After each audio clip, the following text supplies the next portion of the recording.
नमस्कार, आप देख रहे हैं संस्कृति टीवी। दोस्तों, हिंदू धर्म में स्नान दान के लिए वैशाख का महीना अत्यंत शुभ एवं लाभकारी माना जाता है। वैशाख स्नान का महत्व कार्तिक स्नान से भी 1000 गुना ज्यादा और पुण्यदायी बताया जाता है।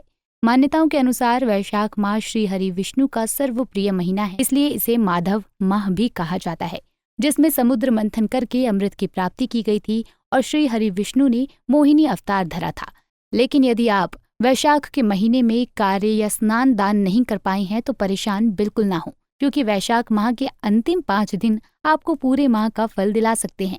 कैसे, आपको बताते हैं। तो दोस्तों, आपको बता दें कि पुराणों में वर्णित वैशाख मास के पूजा पाठ, स्नान दान, ध्यान से मनुष्य की 7 पीढ़ियां तर जाती हैं। इस माह का स्नान अश्वमेघ यज्ञ के बराबर माना जाता है। ऐसे में आपको बता दें कि ये 5 दिन कब से कब तक हैं।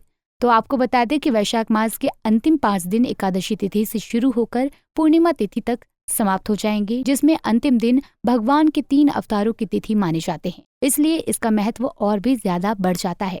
अब आपको ऐसे में बताते हैं कि इन 5 दिनों में आप पूरे माह का फल कैसे प्राप्त कर सकते हैं।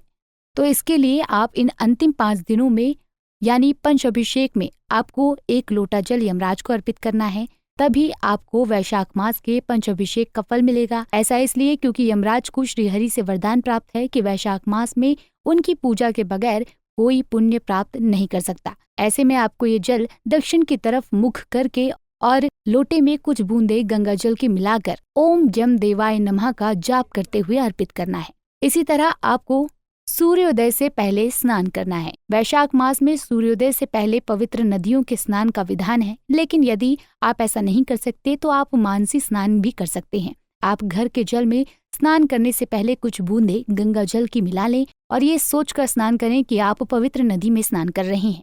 तीसरे उपाय के तौर पर आप विष्णु सहस्त्र नाम का पाठ अवश्य करें। वैशाख के अंतिम 5 दिनों में विष्णु सहस्त्र नाम का पाठ करना बहुत ही शुभ माना जाता है। साथ ही श्री हरि के ओम नारायणाय नमः, ओम माधवाय नमः मंत्र का भी जाप अवश्य करें।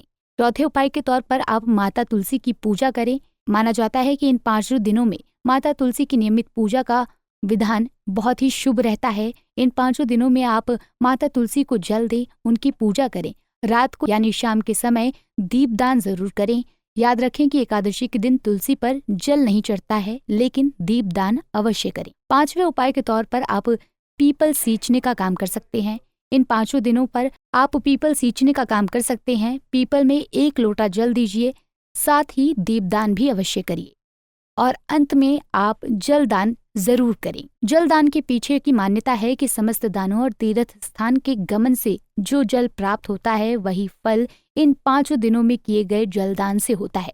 वैशाख मास में जलदान को श्रेष्ठ माना गया है। अगर आप स्वयं जलदान ना कर पाएं तो ऐसे में जो भी जलदान कर रहा हो उसके साथ जुड़ जाएं। तो अगर आप भी पूरे महीने के वैशाख का पुण्य फल प्राप्त करना चाहते हैं तो इन उपायों को जरूर अपनाएं। और ये जानकारी कैसी लगी हमें कमेंट में बताएं। लौटेंगे ऐसी ही नई जानकारी के साथ, तब तक के लिए देखते रहिए संस्कृति टीवी।